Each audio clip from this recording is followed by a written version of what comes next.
Ganda naman ang overlooking na to. Papahinto ka talaga eh. Oh. What? Wow! Look at that. Ganda oh. Ito sis na siya. Okay ka lang babadi. Salamat sa magandang performance ha. Gapang na o gapang na siya dito oh. Taas kasi. Tignan nyo naman. Alam nyo guys, isa sa pinaka nagustuhan ko dito kay Smash yung ano niya, yung smoothness niya. Ito yung hindi nyo dapat palampasin, itong spot na to, kasi napakaganda dito. Hindi siguro nakakadaan yung mga ano dito, yung mga 4-wheel. Ayun oh, ganda oh. Wow.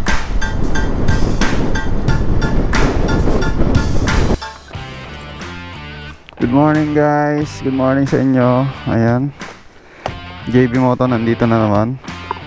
Daming basura oh. For another vlog, another episode. And welcome back sa ating YouTube channel. Sabi sa balita ay meron daw namumuong LPA ano, kahit na March na. Meron pa rin mga LPA na namamataan. Kaya kung mapapansin niyo, ayan oh, yung weather natin na medyo makulimlim, pero okay lang yan. At sana naman ay huwag tayong abutan ng ulan. Pero just in case na uulan, ready naman tayo. Meron tayo ditong baong kapote. Ayan, saka ayan, naka Crocs lang tayo oh. Maganda kasing gamitin yung Crocs eh pag maulan. Kahit mabasa eh okay lang kaysa pag nakasapatos tayo. Kaya hindi na lang din ako pumorma ng sapatos ngayon, since ayan, may balita na may LPA. Inaasahan ko na magiging maulan ngayon. Lakad nga pala natin ngayon guys sa isa bayan ng Kapalonga. Ayan, medyo malayo-layo rin yun ah. Kulang-kulang mga ano siguro yun, mga 70 kilometers in total. Medyo malayo-layo rin yung biyabiyahin natin ngayon ah. Hindi rin biro yun. So mapapalaban na naman to si Smash natin. Tiwala naman ako dito. Subuko na to, matibay talaga siya sa mga long ride na ganyan. Hindi niya naatrasan for sure. Kaya nga legendary no. Lang medyo traffic dito ah. Anong meron? Traffic. Counterflow na tayo kaya. Kailangan kong gawin to guys. Counterflow tayo. Hanap tayo ng masisingitan dito. Ito, sasamantalahin natin to. Ayun, kasingit tayo. Iba ka boy. Ayun, tagumpay.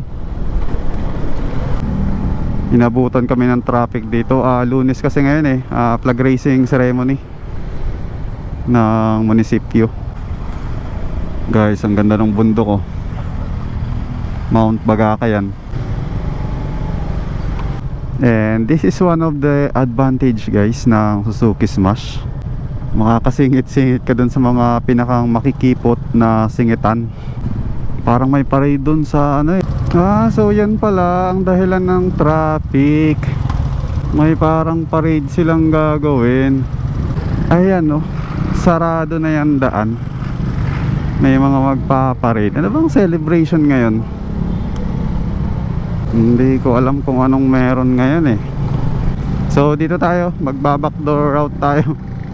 Hindi tayo dadaan ng sentro ng bayan. Yung lahat ng sasakyan dito dumadaan. Kaya ang daming sasakyan rin dito ngayon. Yan, dito na tayo. Labas na tayo dito. At dire-diretso na tayo ng Kapalonga. Ang oras nga pala guys eh ano na, mga 8:30.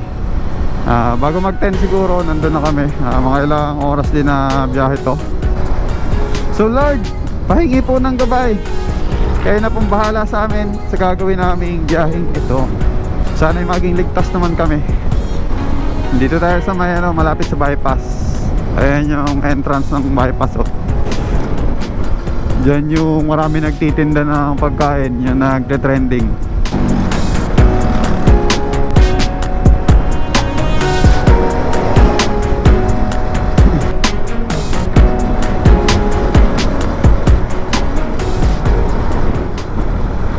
Itong Suzuki Smash nga pala natin guys, ano na to, mga 10 months old na.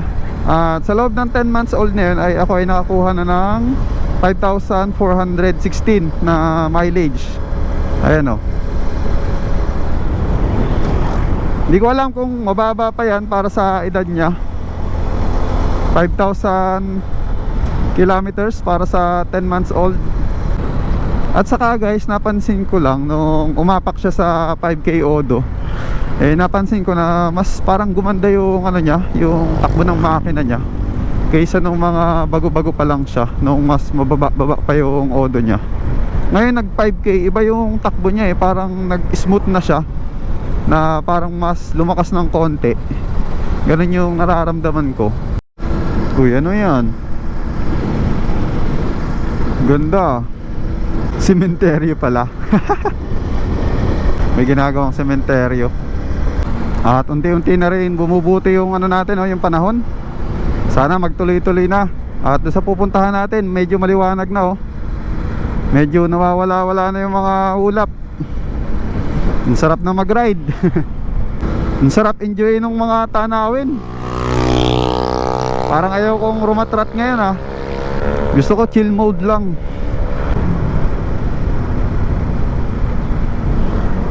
Andito na tayo sa Barangay Talubatib, dito sa may rotonda. Ayan, dire-diretso lang tayo. Papunta to ng Manila, tong ano na to, tong diretsong daan na to.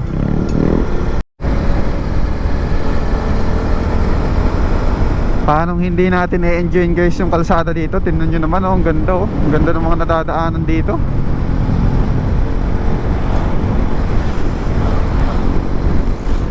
Pure nature talaga, sinibak tayo ng Aerox, Tapos yung mga kurbadahan dito, tingnan nyo, ang gaganda. Talaga mag-i-enjoy kayo. Wow, tarik naman na ito. Ayan guys, may mga pailan-ilan ng mga ahonin. Ayan, nagtresera na tayo. Medyo matarik tong inaahon natin. Pero pumapalag naman si Smash natin. What? Ang haba! Tignan nyo, hanggang dun pa, Iyak si Smash. Pero hindi ko naman masyadong inuubos yung RPM niya. Yun, nakaraos. Tapos kurbada naman dito. Uy, may nag-o-overtake. Delicades yun. Wow. Angas ng kurbada na yun,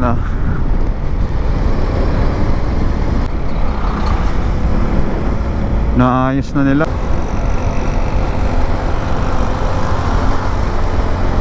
Ang ganda ng kalsada dito, may mga solar street light. Lupit, ang tataas pati, mukhang mga quality solar street light. Astig naman ang barangay na to, naisipan magpakabit ng ganun. Halos wala pa yung iba, doon pa lang talaga. Dito wala pa, mga street light.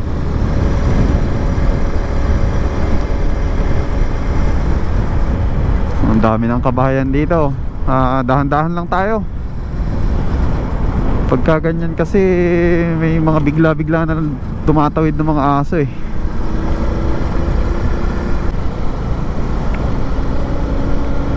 sinasabi ko na Sobrang ahon. Wow.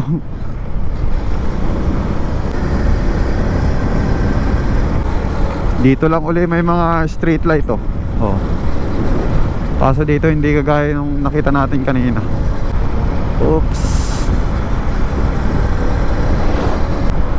Kaya nga pala tayo papunta dito sa Kapalonga ngayon guys. Meron akong a-attendan na seminar. Bali 3 days sana yon. Kaso mag-uuwian ako guys. Hindi kasi ako nakakatulog pag ibang kwarto yung tinutulugan ko eh. Meron naman sana kaming tutuluyan na hotel dyan. So bali to si Smash mga 3 days magbabalik-balikan dito sa Kapalonga. Kawawa naman. At ngayon nga yung first day. Siguro bukas hiramin natin yung sniper ni Papa. Yung sniper ang isasabak natin dito. Total para ma-break in siya. Para hindi naman masyadong marugado to si Smash.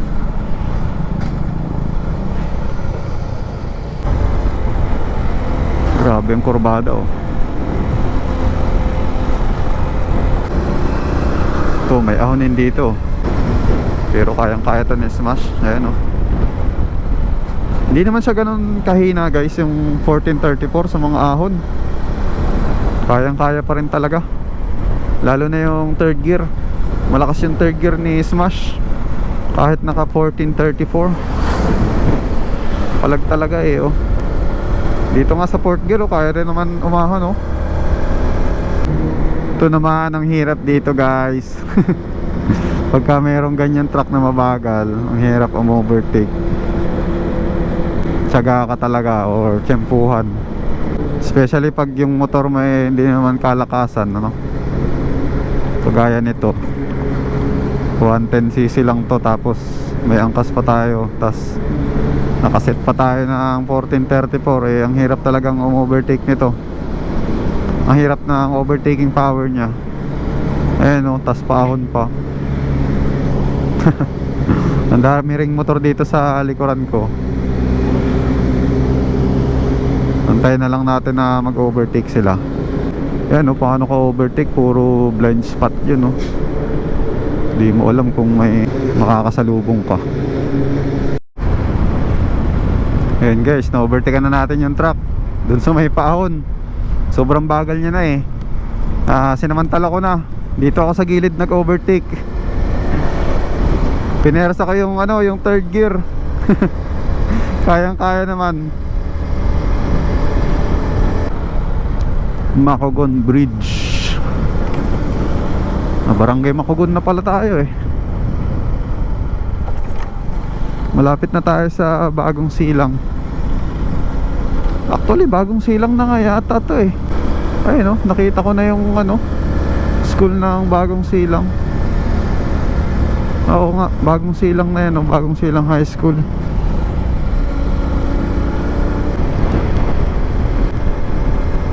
Titindi talaga ng mga ahonin dito. Pero so far naman kinakaya naman ni Smash. Ang bilis-bilis pa nga namin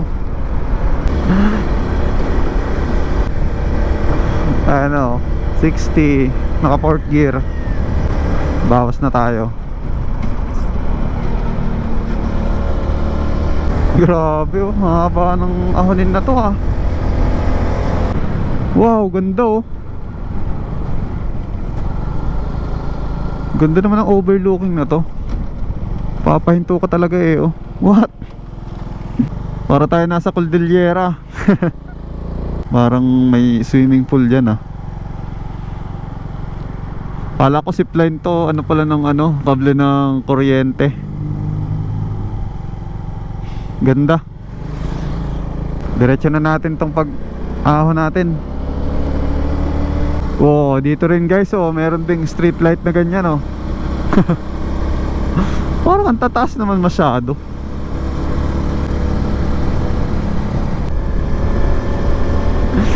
Ahon pa rin. Grabe, hiyaw na. Pero hindi natin sasagarin. kawawa naman siya. Merong na-aksidente guys. Grabe. Ano lang oh. Matatapos lang. Sana okay lang yung yung sakay.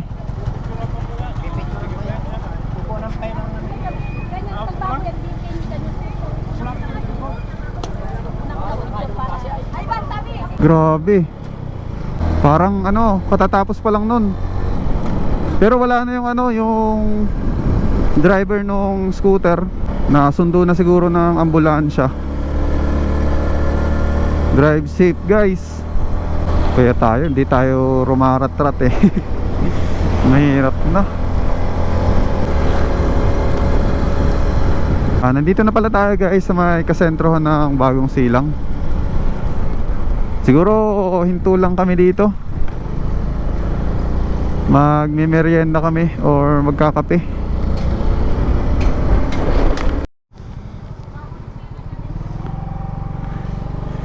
Yan guys, bumili lang kami dito ng mainom. At largan na rin kami. Bumili lang ako ng malamig na kape. So pag may nakita kaming magandang hintuan dito, doon na lang kami hihinto. Doon ko iinumin yung kape. Tsaka si OBR bumili ng mamimerienda niya. Wala kasi magandang pwesto kanina dun sa nahintuan namin. Kaya nagpatuloy na lang kami sa pagbabiyahe. Wow, parang may tourist attraction dyan Ano kaya yun? Ang ganda ng daan dito papuntang Kapalonga, kaso medyo makitid nga lang. Saka napakakonti ng mga dumadaan na sasakyan. Ayun, may spot. Hinto tayo. Wow! Look at that. Ganda oh. So magkape muna kami dito. Inumin ko muna yung kape ko. And I think ito yung perfect spot.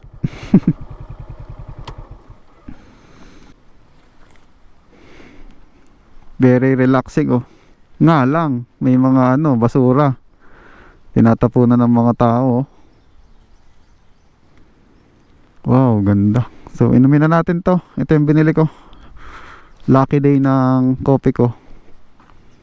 Para magising-gising naman yung diwa natin habang nagmamaneho.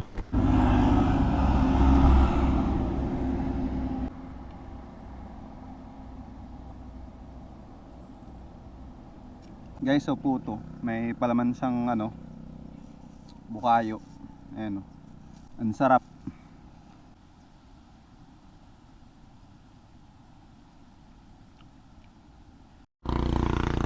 Madalas ko talagang ginagawa to sa ride ko. Pag may nakikita akong mga magagandang spot, doon talaga ako nagpapahinga, humihinto ako. Ipinapahinga ko yung motor, then at the same time, ayan, pagmamasdan ko yung magandang scenery kagaya nito. Ayan oh. Gandang pagmasdan ng mga ng mga puno ng nyug sa baba. Naipahinga mo na yung motor mo, na-relax ka pa, di ba? Kaya sulit na sulit kung ganito yung mga titigilan mo. Sarap nito, naubos na natin. So, pero hindi natin tatapon dyan. Lagay natin dito sa ating U-box. Buti na lang may U-box pa to si Smash. So kung makikita ninyo, ang daming kalat. Kasi ako talaga ayoko nang nagiiwan ng mga kalat sa mga tinitigilan ko. Kaya yan yung patunay na good boy tayo sa basura. Hindi tayo nagiiwan ng mga basura sa mga hinihintuan natin. Di baling makalat na yung natin, yung U-box. Huwag lang tayong magtapon ng basura sa kung saan saan. Kasi nakakahiya naman, di ba? Nakitigil ka na nga lang tapos magtatapon ka pa ng basura. So yan, nakapahinga na tayo. Buhay na uli ang ating diwa at ready na uli tayong bumakbak. Bagong Silang 2 pa pala to.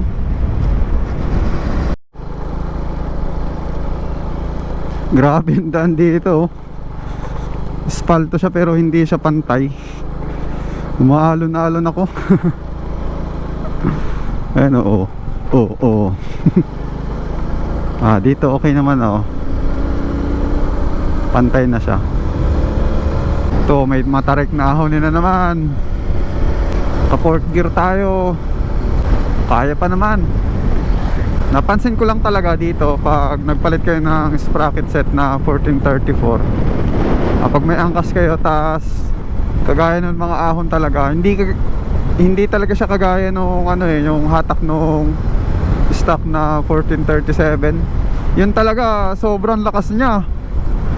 Magtataka ka kung bakit 110cc lang tong Suzuki Smash kaya niyang umahod. Ako nga rin hindi ako makapaniwala nung unang beses ko tong naira-ride sa mga ganito, tong Suzuki Smash. Sabi ko, lakas din pala ng Suzuki Smash sa mga ahonan. Kumbaga yung stock sprocket niya naka-design rin talaga sa mga gantong klase ng daan. Pero once na magpalit kayo ng 1434, yun, may pagbabago. Makakaramdam talaga kayo ng paghina. Uy, grabe naman tong downhill na to. Tapos may uphill, oh. Ayan, nagpresera na tayo. Gapang na siya dito, oh. Taas kasi.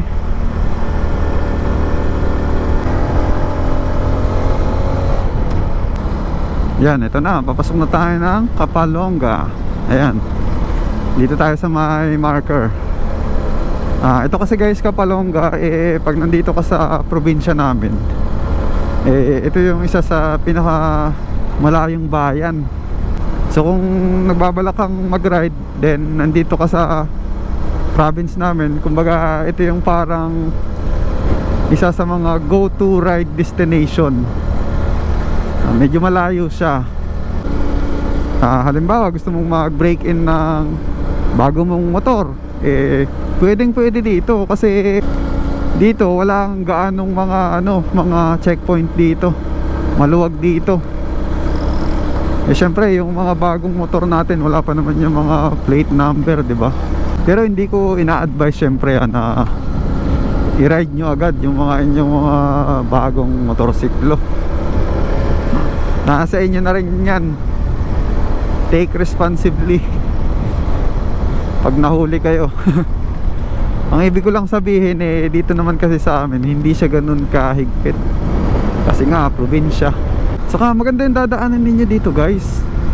Talagang solid yung kapaligiran. Maganda yung mga spot na madadaanan nyo pag dito kayo magra-ride sa Kapalonga. Gaya nito, oh. Oh, yan yung sinasabi ko.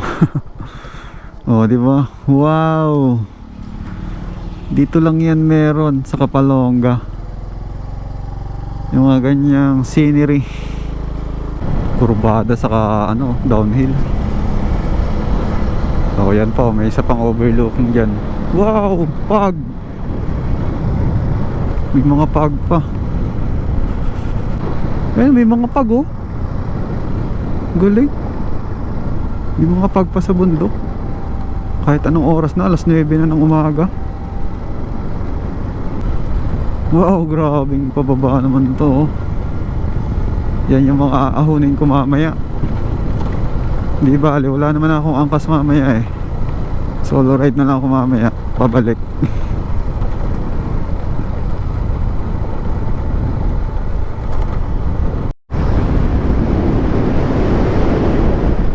Grabe yung mga community dito, napaka simple lang mga bahay nila, ayan. Mga lang. May iba bahay kubo. Meron naman pa ilan-ilan na magagandang bahay kagaya niyan, no. Ayan, may kabayo. Dami rin nating kabayong nadadaanan, Mahilig mag-alaga ng kabayo yung mga tao dito. Dahil siguro dun sa nila, puri ng lupa. Kasi puro bundok, oh. Siguro yung mga pinanghahakot nila ng ng mga nyog, ng mga produkto nila kabayo. Hirap kasi yung kalabaw sa ganyan, Eh yung kabayo nakakaakyat-akyat yan kahit papaano sa mga ganyang katatarik na bundok. Malapit na tayo pero dumidilim-dilim na naman oh. Paiba-iba rin yung ano ng panahon ngayon talaga. Hindi mo ma-predict kung mainit o ano eh, uulan. Huwag nga lang kayo guys mag-expect masyado ng magandang kalsada dito. Paramihan ng kalsada dito papuntang Kapalonga ganyan oh. Mga concrete na may paminsan-minsan na mga ganyan oh, mga lubak. Hindi siya ganoon kapantay.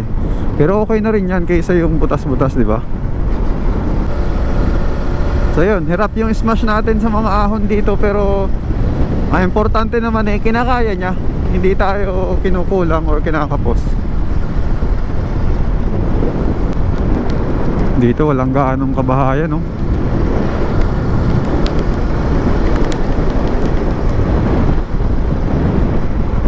Medyo magubat tong part na to.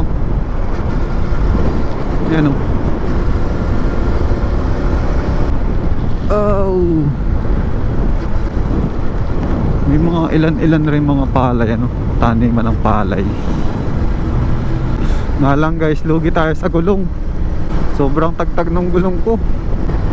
One thing to consider guys, pag magpapalit kayo ng mas maliit na gulong, kagaya ko, nagpalit ako ng mas maliit dun sa stock. Eh yung ganitong klaseng kalsada, pag ganitong klaseng kalsada yung dadaanan nyo tapos maliit yung gulong nyo, ay nako, dapat ready kayo. Medyo matagtag, ramdam na ramdam yung tagtag. Kasi nga manipis na yung gulong nyo eh. Kumbaga salong-salong nyo na lahat ng mga lubak. Buti sana kung ganito, kagaya lang ng ganitong kalsada oh, okay lang. Eh pagka ganun, wala, olats kayo. Matagtag talaga siya. Lalo na pag single rider lang kayo. Sobrang matalbog tapos medyo matigas yung gulong nyo. Mabuti kung ano, may angkas kayo kasi hindi masyadong ramdam. Kasi sa bigat ninyo eh. Pero pag single ride ka lang tapos ganun yung dadaanan mo, nako, maganda ka na sa tagtag. Kaya kung yung lugar ninyo guys eh ganyan, hindi masyadong maganda yung ano, hindi makinis na espalto yung kalsada nyo, eh wag nyo nang palitan yung ano nyo, yung stock nyong gulong. Huwag na kayong magmaliit na gulong kasi kawawa kayo, saka kawawa yung mags nyo. Medyo prone sa bengkong yan. Eh mabuti tong sa akin eh hindi pa naman, kasi naalagaan ko eh. Pagka ganun na yung klase ng mga daan, nag slow down na lang talaga ako, nagmamabagal na lang ako. Oh, ganda ng palayan oh.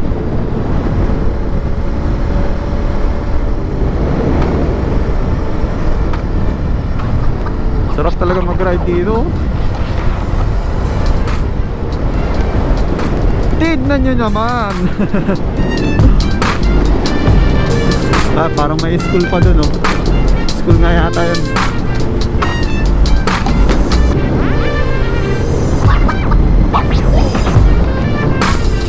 Alam nyo guys, isa sa pinaka nagustuhan ko dito kay Smash eh yung ano nya, yung smoothness nya. Grabe, ang smooth niyang manakbo. Hindi haggard yung makina, as in talagang relax lang siya kahit na hinahataw mo na eh. Napaka smooth pa rin niya. Ito pa oh, lupit.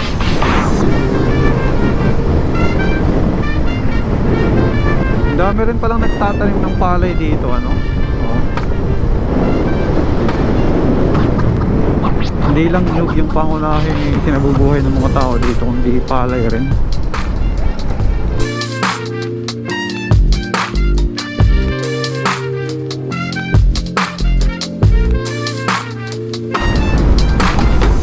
Katabagwangan, barangay Katabagwangan na tayo. Mula dito guys, ang ganda na ng kalsada oh. Ang relax ng magbiyahe. Di gaya doon kanina, puro konkreto yung nadadaanan natin na merong konting lubak-lubak. Dito okay na oh. Asfalto na. Yan, back to concrete tayo guys. Konkreto na ulit itong kalsada. Concrete gaming. Yan, medyo matagtag na ulit. Pero kung ang motor ninyo dito yung ADV, yung mga ganong klase, yung mga pang adventure bali wala yan. Wow, grabe, ganda ng pagka-green no.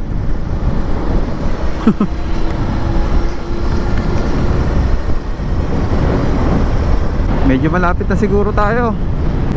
At ngayon nandito na tayo sa napakaganda nilang tabing dagat na daan. Ayan, dagat na kasi yan oh. Ang ganda ng dito ng vibe. Parang yung mga nakikita ko sa sa Hollywood movie. Yan, ang ganda magpalipad dito ng drone. Para bang yung mga scene, yung mga cinematic scene sa sa mga Hollywood movie na napapanood natin. Na yung daan tapos nasa may tabing dagat siya parang ganon yung feels. Medyo mahaba to mga ilang kilometro to bago makarating ng sentro ng Kapalonga.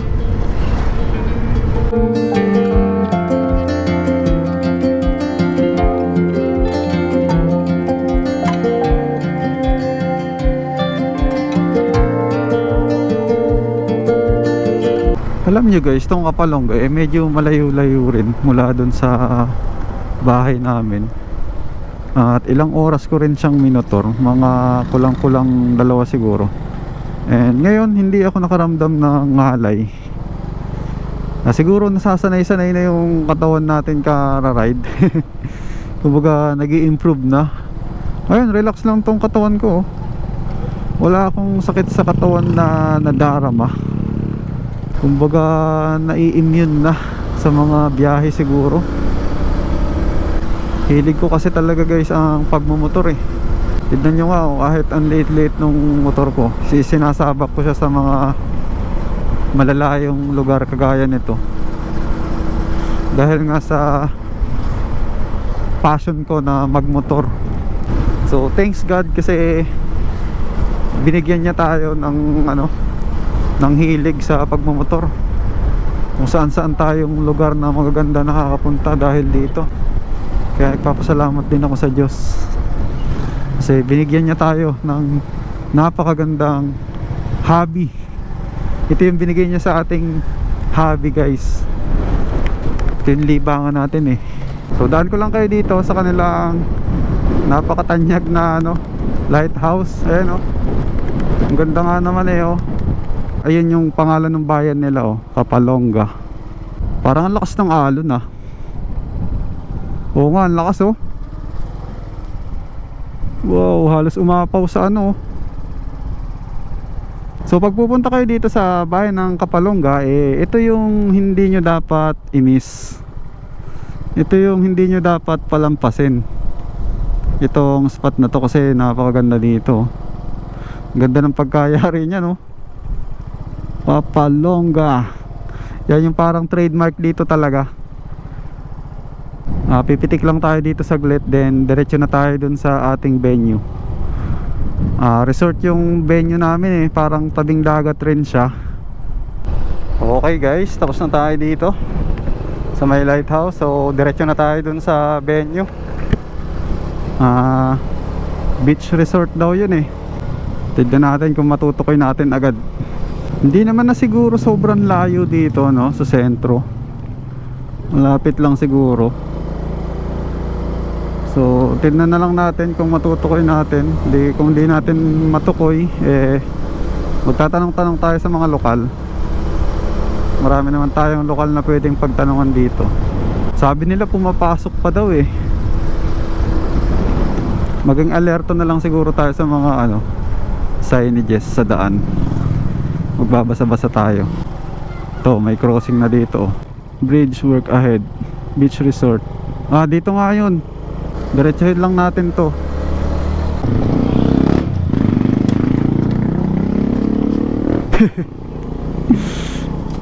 Sobrang liit kasi nung ano eh, nung humps. Hindi ko nakita kaagad kagaya nito. Mga invisible yung humps eh. Hindi mo makikita agad pag hindi ka taga rito. Ah, ito na. Ito na yung ginagawang tulay guys. Kaso hindi pa tapos. Ano pa siya, under construction pa. Ayan, may rough road dito. Ako'y natutuwa talaga dun sa pagka-lowered ng ano natin, ng Suzuki Smash. Hindi ako nagsisisi kasi even sa mga ganitong klaseng rough road kayang kaya pa nating idaan siya nang walang kahirap-hirap. Kasi hindi siya sobrang babang-baba eh. Ayan, dito na siguro tayo.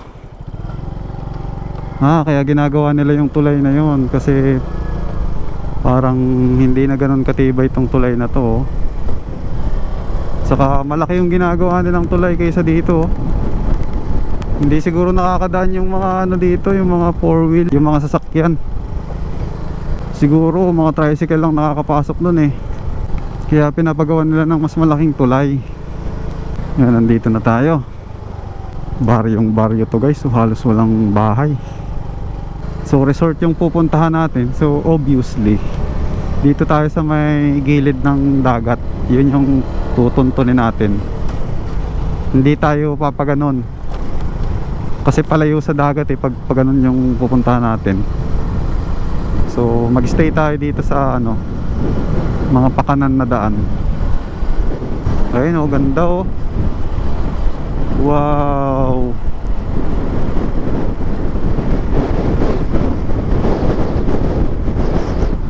Ganda rin ng mga nyug oh. Huwag lang tayo mabagsakan kasi mahangin. Yan ba? Saan na ba tayo? Naku, baka malayo pa. Naku po, wala nang kabahayan dito ah. Oh. Puro ano na to ah, puro damuhan na. Oops, ito, teka, hinto tayo. Ano yan? Cuesta del Marca. Hindi naman yan yung pupuntahan natin. Ano kaya yun? Diretso lang tayo eh, may mga taong galing dito. Yung pangalan kasi nung pupuntahan natin eh, Selfie Beach Resort. Ito may signage. Ito na nga, Selfie Beach. 200 meters na lang, malapit na. So nandito na tayo sa ating destination. So nandito na tayo sa entrance. Kaso sarado. Nakarating din sa wakas. Kinaya naman ni Smash yung mga ahon-ahon kanina. Kahit na meron tayong angkas. Ito si Smash oh. Okay ka lang ba buddy? Salamat sa magandang performance ha. Di mo ako pinapahiya lagi. So yun guys, dito ko na lang muna siguro puputulin yung ating vlog ano. Andito na tayo sa venue. So kung nagustuhan nyo ay please palike naman. And subscribe kung trip mo yung mga ganitong klaseng content. And see you on the next one. Peace.